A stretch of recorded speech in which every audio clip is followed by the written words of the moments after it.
لوگ باتیں کرتے ہیں اور صرف نمبر ٹانگنے کے لیے. دنیا دار قسم کے لوگ، لگژریس لائف گزارنے والے لوگ، اور وہ حکومت وقت سے مطالبہ کر رہے ہیں جی آپ بارڈر کھول دیں، جی ہمیں جانے دیں وہاں. تو میں تو گورنمنٹ سے یہی اپیل کروں گا کہ بارڈر کھول دیں، جان چھڑا لیں ان سے ایک دفعہ. بڑا اچھا موقع ہے. ان کو آپ بائی شپ بھیجیں میڈیٹرینین سی میں، غزہ کے پاس جو پورا پورشن لگ رہا ہے 41 کلومیٹر کا، ٹھیک ہے، وہاں جائیں، اپنے اپنے بزرگوں کو مدد کے لیے پکاریں اور دیکھ لیں گے ہم کہ کیا اینڈ رزلٹ نکلتا ہے. ڈنڈوں کے ساتھ، سوٹوں کے ساتھ اس طریقے سے جہاد نہیں لڑا جاتا. نہ یہ نبی صلی اللہ علیہ وآلہ وسلم کی تعلیمات ہیں کہ آپ نے بغیر اسباب کو اختیار کیے ہوئے صرف مسبب الاسباب پر تکیہ کرتے ہوئے اپنے معاملات کو آگے لے کے چلنا ہے. ایسا تو نہیں ہوتا.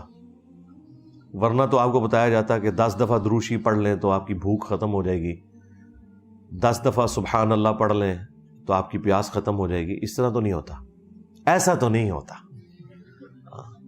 تو اس لیے یہ کہانیاں کرواتے ہیں، آپ سنتے رہیں،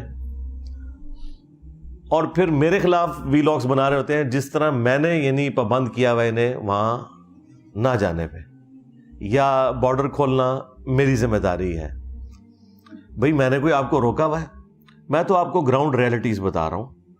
جہاد سے نہیں روکا بھائی، لیکن آپ کو بتایا کہ جہاد کس طریقے سے ہونا ہے، کن لوگوں کی ذمہ داری ہے کہ انہوں نے آرمڈ کنفلکٹ کرنا ہے، کس نے فائنینشیل سپورٹ دینی ہے، اور یہ معاملات کس طرح چلنے ہیں. ایسے نہیں ہونا کہ ہر بندے نے بندوق اٹھانی ہے، نہ ہر بندے کو بندوق مل سکتی ہے.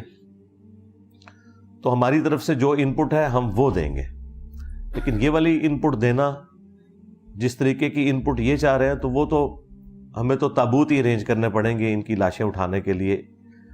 اس جہاد کو نقصان ضرور ہوگا، اس سے فائدہ کوئی نہیں ہوگا. اور پھر یہ آگے کہہ رہے ہیں انجینئر صاحب روک رہے ہیں. بھئی میں نے کب روکا ہے؟ جاؤ، جان چھوڑو ہماری، سارے پہنچ جاؤ وہاں. میں نے کیوں روکا ہے؟ میں نے تو تب روکا ہو کہ میں نے کسی کو باندھ دیا ہو یا کوئی کرفیو لگا دیا ہو. نہ میں گورنمنٹ کے اندر ہوں، نہ میں اسٹیبلشمنٹ کے اندر ہوں. جائیں بھئی، آپ کو کس نے روکا ہوا ہے؟ آپ لوگ اپنے پولیٹیکل گینز کی خاطر دھرنے دے سکتے ہیں. آپ کیوں نہیں دھرنا دے رہے ہیں؟ آپ بارڈر کھلوانے کے لیے بڑھو نہ جڑیں، کیوں نہیں دے رہے؟ میں نے روکا ہوا ہے، میں نے پابندی لگائی ہوئی ہے.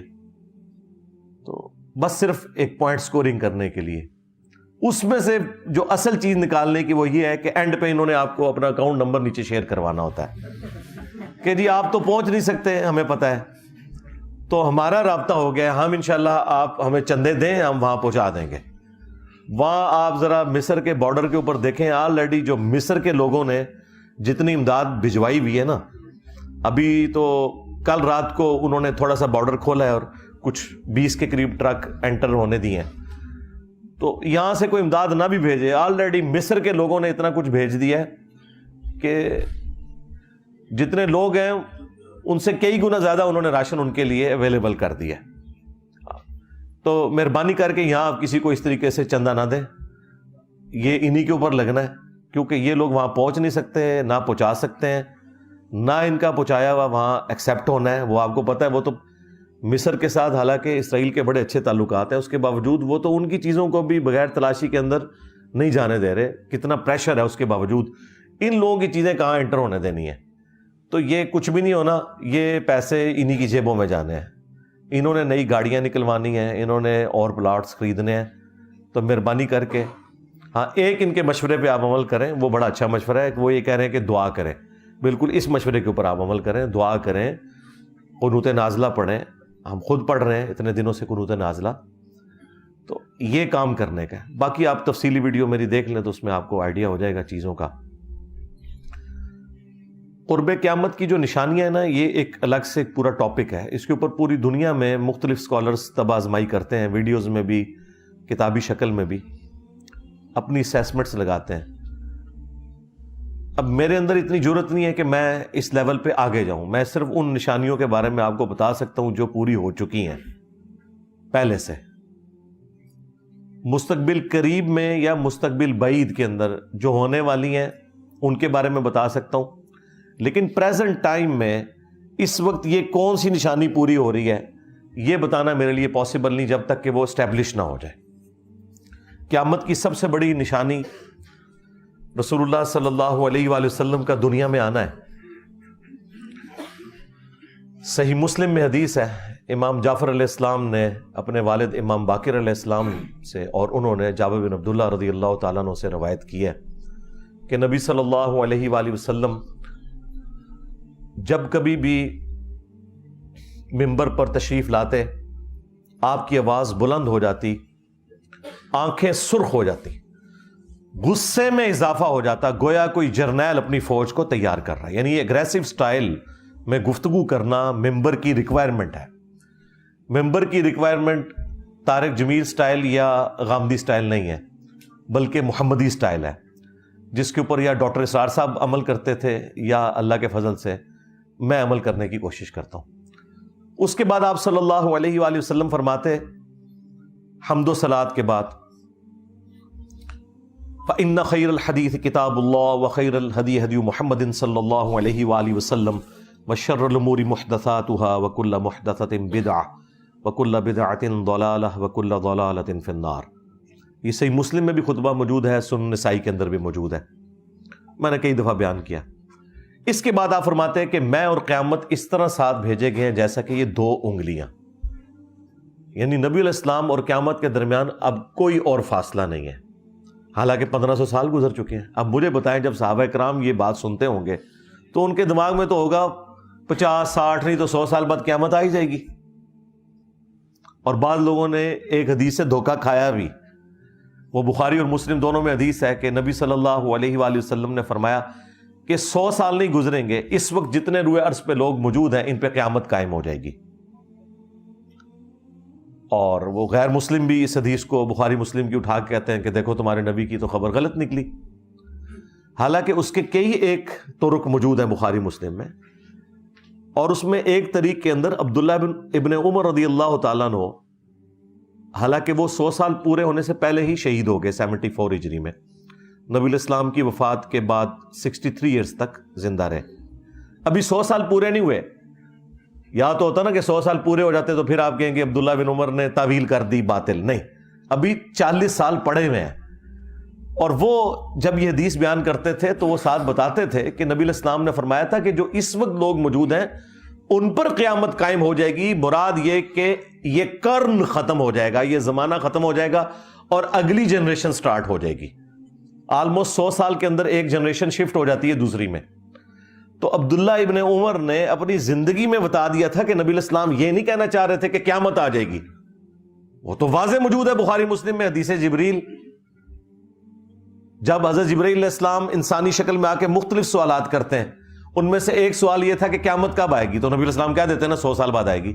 آپ نے فرمایا کہ جو شخص سوال پوچھ رہا ہے نا، جس شخص سے پوچھا جا رہا ہے وہ اس سے زیادہ نہیں جانتا جو کہ پوچھنے والا پوچھ رہا ہے۔ تو انہوں نے کہا یا رسول اللہ نشانیاں بیان فرما دیں، تو آپ علیہ السلام نے کچھ نشانیاں بیان کی۔ اور یہ حدیث جو ہے یہ مسلم شریف کی پہلی حدیث ہے کتاب الایمان میں، 93 نمبر، 92 تو روایات مقدمے کی ہیں، 93 نمبر روایت یہ ہے، اور یہ حدیث بخاری میں بھی ہے۔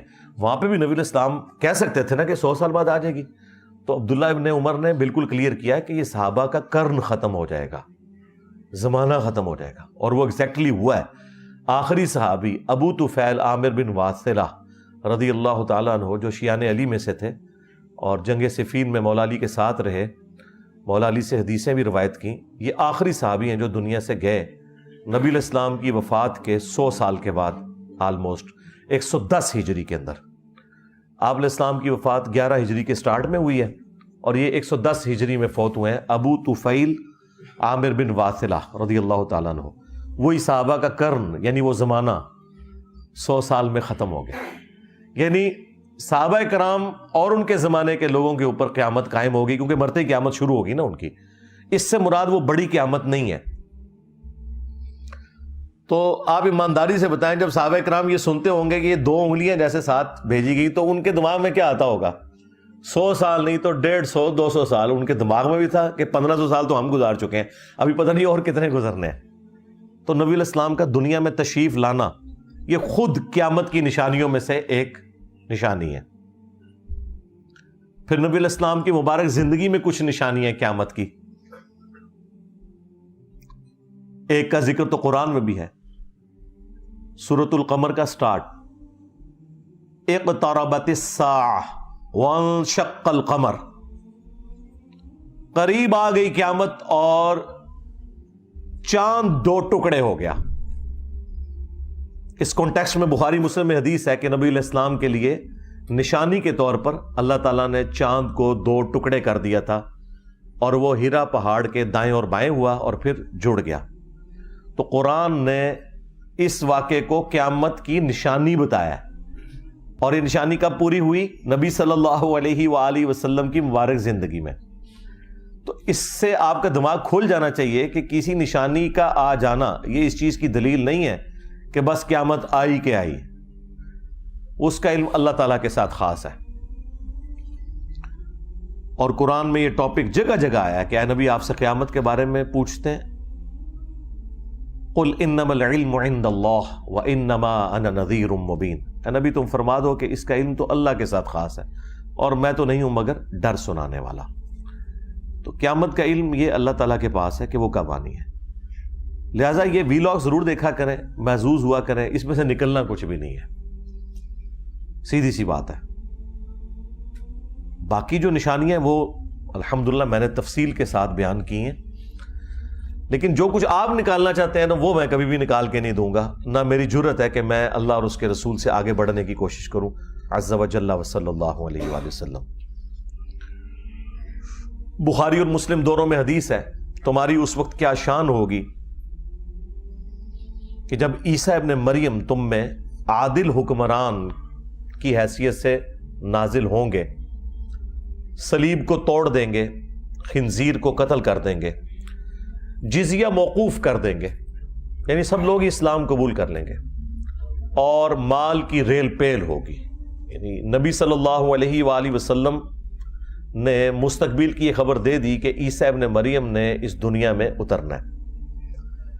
عیسیٰ ابن مریم کے بارے میں امت کا یہ اجماعی عقیدہ ہے، سنی ہو شیعہ ہو، کہ انہوں نے قیامت سے پہلے اس دنیا میں تشریف لانا ہے، اور اپنے زمانے میں اللہ تعالیٰ نے انہیں زندہ آسمانوں پہ اٹھایا تھا۔ اس حوالے سے میں نے تفصیلی ویڈیو ریکارڈ کروائی بھی ہے، میں آج اس تفصیل میں نہیں جاؤں گا ورنہ ٹاپک اور طرف نکل پڑے گا۔ ایک اور حدیث ہے بخاری اور مسلم میں کہ قرب قیامت میں جب عیسیٰ ابن مریم دجال کے خلاف قتال کریں گے اور مسلمان ان کے ساتھ ہوں گے، تو اگر کسی پتھر یا درخت کے پیچھے بھی کوئی یہودی چھپا ہوگا میدان جنگ میں، یہ عام حالت میں یہ بات نہیں ہے، تو وہ پتھر اور درخت بھی بول اٹھے گا اے مسلم میرے پیچھے یہودی ہے، اسے قتل کر دو، سوائے غرقد کے درخت کے جو کہ یہودیوں کا درخت ہے۔ غرقد ایک جھاڑی نما درخت ہے لیکن انتہائی گھنا وہ درخت ہوتا ہے، اس میں انسان چھپ جائے تو وہ نظر نہیں آتا، وہ پناہ دے گا یہودیوں کو، باقی اور کوئی چیز پناہ نہیں دے گی۔ اور یہ بات ہو رہی ہے میدان جنگ کی، عام حالت کی یہ بات نہیں ہے کہ مسلمانوں نے یہودیوں کو قتل کرنا ہے یا یہودیوں نے مسلمانوں کو قتل کرنا ہے۔ تو اس میں واضح الفاظ ہیں یا مسلم۔ تو مجھے بتائیے جب تک مسلمان ہو نہیں جاتا، یعنی وہ بریلوی دیوبندی اہل حدیث شیعہ اس قسم کی فرقہ واریت کی لعنت سے باہر نہیں نکلتا، اس وقت تک آپ کس طرح یہ ایکسپیکٹ کر سکتے ہیں کہ عیسیٰ ابن مریم آ جائیں یا امام مہدی علیہ السلام آ جائیں اور دجال والا معاملہ ہو؟ اس طرح تو نہیں ہوگا، ورنہ اگر مہدی جو ہے وہ سنی میں آئے تو شیعہ نے نہیں ماننا، شیعہ میں آئے تو سنیوں نے نہیں ماننا، اور خدا نہ خواستہ اہل حدیث میں آ گئے تو باقیوں نے کہنا ہے یہ انگریزوں کا ایجنٹ ہے۔ ٹھیک ہے، تو یہ آپ کو پتہ ہے بڑے اچھے طریقے سے۔ اس کا مطلب ہے کہ جس طریقے سے دجالی نظام ویلکم کہے گا نا دجال کو، اسی طریقے سے ایک مسلم نظام بھی ہوگا جو امام مہدی علیہ السلام کو ویلکم کہے گا جو سنی شیعہ کی تفریق سے بالا تر ہوگا. ابھی فی الوقت تو اس طرح کے آثار آپ کو نظر نہیں آ رہے، اگرچہ اس طرف معاملہ چل پڑا ہے اللہ کے فضل سے. ہمارے اس پلیٹ فارم کی برکت سے کتنی بڑی تبدیلی آئی ہے. دنیا میں ہر جگہ ایسے لوگ ہیں جو یہ آواز بلند کر رہے ہیں فرقہ واریت کے خلاف، لیکن بہرحال اس میں ٹائم لگے گا. تو اس سے پہلے تو امام مہدی کو تو بھیج کے قتل کروانے والی بات ہے. 500 کے قریب جعلی مہدی تو قتل ہو چکے ہیں ابھی تک. تو وہ تو غیبی مدد ہوگی اس امام کے ساتھ، اور ظاہر ہے اسی صورت میں کہ جب اکثریت مسلمانوں کی انہیں لیڈرشپ کے اوپر ایکسیپٹ کرے گی. اس وقت تو آپ کے سامنے ساری فرقہ واریت ہے. تو اس طرح کی جو احادیث ہیں ان کے ساتھ یہ والا جو پہلو جڑا ہوا ہے نا، اس کے اوپر محنت کرنے کی ضرورت ہے. ویسے لوگوں کو خوابوں کی دنیا میں رکھنا اور یہ کہنا کہ مسلمان بالکل یونائٹ ہے، ایسا تو نہیں ہے. آپ کو بھی پتہ ہے کیا صورتحال ہے مسلمانوں کی.